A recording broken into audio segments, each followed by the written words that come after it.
Há muitas coisas na existência que nos causam dúvidas curiosas. Há muita coisa que a gente não sabe de onde é que vem, por que acontecem, como é que ocorrem. Basta olharmos as nossas crianças. Desde novinhas, elas demonstram coisas curiosas para nós. Elas nos dizem coisas que nós nunca lhes ensinamos. Mas elas apresentam situações que nós nunca esperamos. Crianças que nascem microcéfalas, com o crânio reduzido, macrocéfalas, com crânio ampliado. Crianças que nascem sem cérebro, anencéfalas. Crianças que nascem surdas, mudas, que ficam paralíticas, sem nenhuma razão exterior palpável. As mães fizeram pré-natais notáveis, sérios, com bons médicos, e os filhos nascem com lesões irreversíveis. Encontramos situações para as quais não vemos explicações imediatas na vida que temos.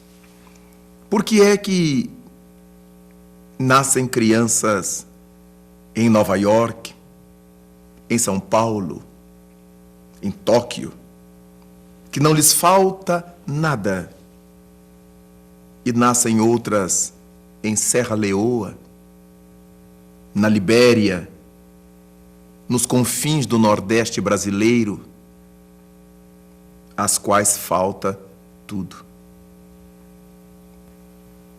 Qual é a visão que temos dessas questões se considerarmos as leis de Deus?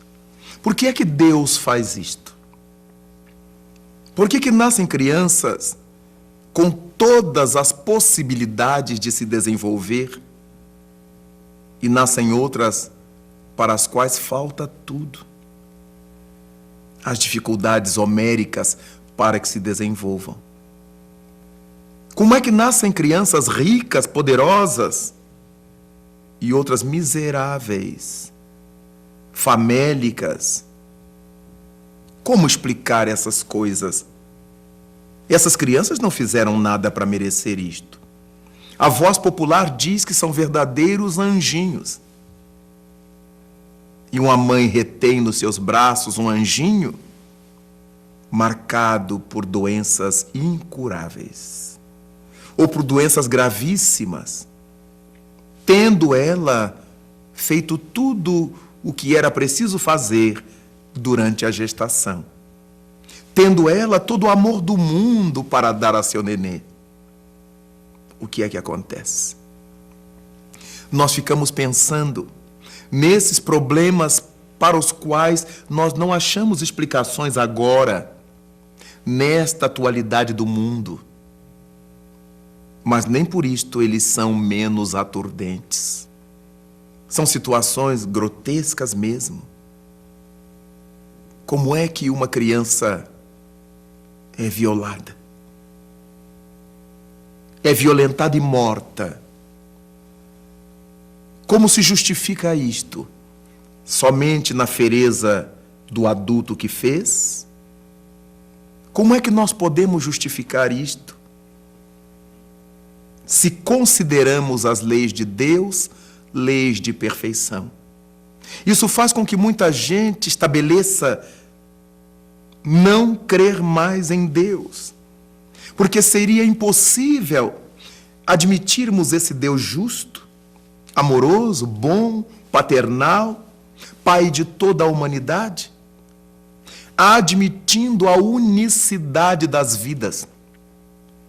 Nós chegamos na Terra uma vez só, vivemos na Terra uma vez só. Se for assim, a vida não merece ser vivida. Essa miséria toda que se espalha no mundo, ao lado dessa riqueza toda que o mundo guarda, Deus, de fato, não poderia existir. O que acontece é que às vezes nos falta esse olhar para compreendermos que nós não estamos na Terra por primeira vez nem pela última vez. Adotar a visão milenar, reencarnacionista, não aquela que, por exemplo, tem os nossos irmãos indianos, de que um familiar pode nascer num rato, num bicho qualquer, como havia na Grécia, a ideia da metempsicose, seres humanos que podiam nascer em corpos de plantas ou de bichos. Não, não é por aí. Admitimos sim que as almas voltam para habitar a novos corpos, para viver de novo na Terra, mas em corpos humanos. E nesses corpos humanos é que elas terão que dar conta do que desarranjaram no seu passado, quando viveram em outros corpos humanos.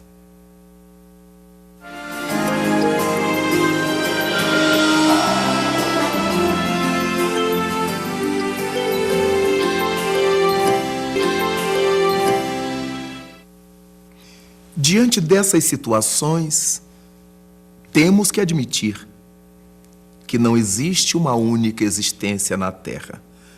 Não existe uma única vida na Terra. Afinal de contas, quando nos lembramos do texto do evangelista João, no seu capítulo 3, há uma conversa entre Jesus e o Rabi Nicodemos, quando ele diz que aquele que não nascer de novo não verá o reino dos céus.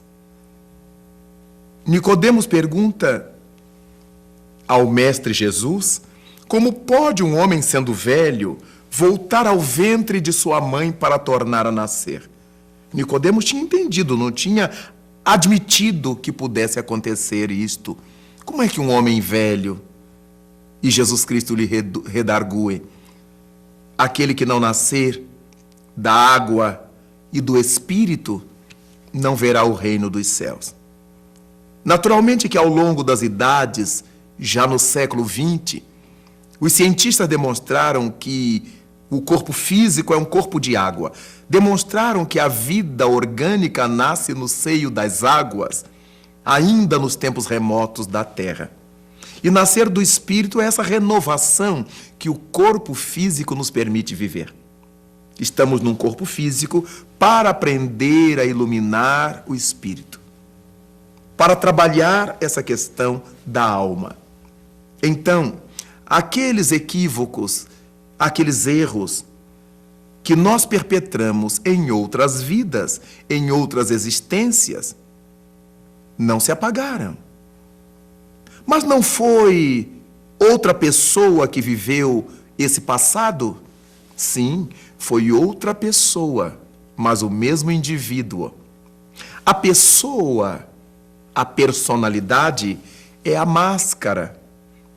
Persona, do latim, quer dizer máscara, cara.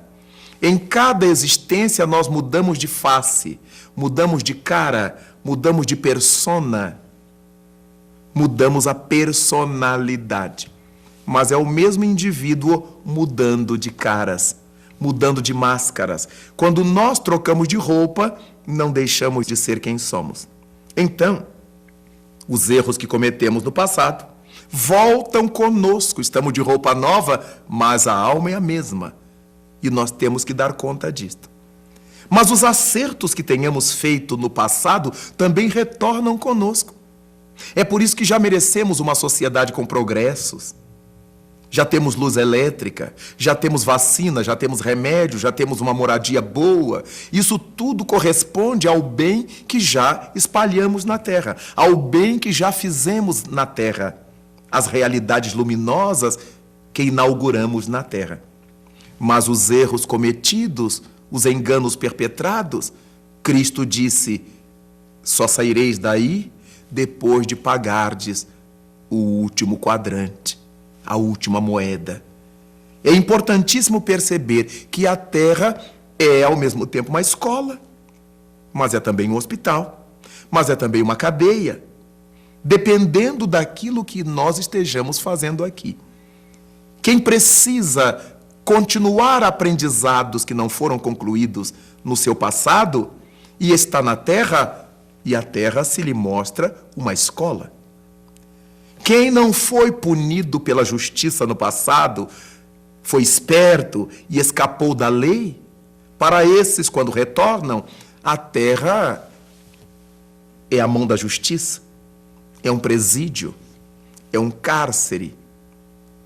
Para aqueles que criaram patologias nas vivências desorganizadas do seu passado, os que se encheram de drogas, de excessos, e infelicitaram a vida e saíram do corpo mais cedo, voltam à terra, e a terra para esses é um hospital. De qualquer forma, seja uma escola, seja um hospital, seja uma oficina de trabalhos, seja um presídio, a terra é o nosso campo abençoado de oportunidades. Tudo quanto não temos explicações na atualidade, essas explicações estão no nosso passado. Nas coisas que fizemos, positivas ou negativas, no nosso pretérito. Todos nós estamos na terra nascidos de novo, como lembrou Jesus. Quem não nascer de novo, não progride, não avança, não melhora, não tem tempo para isto. Seria terrível uma única existência. Definirmos tudo. Quem vive 100 anos na terra não aprende tudo. Imaginemos quem nasce e morre. Quem morre jovem não aprendeu tudo, nem no mundo do intelecto, nem no campo da moral, da ética. É por isso que nós precisamos voltar a essa escola, voltar a esse cárcere, voltar a esse hospital, voltar a esse campo de aprendizados que é a terra. Todas as questões para as quais não encontremos respostas hoje, essas respostas estão no ontem nosso pessoal ou no ontem da humanidade.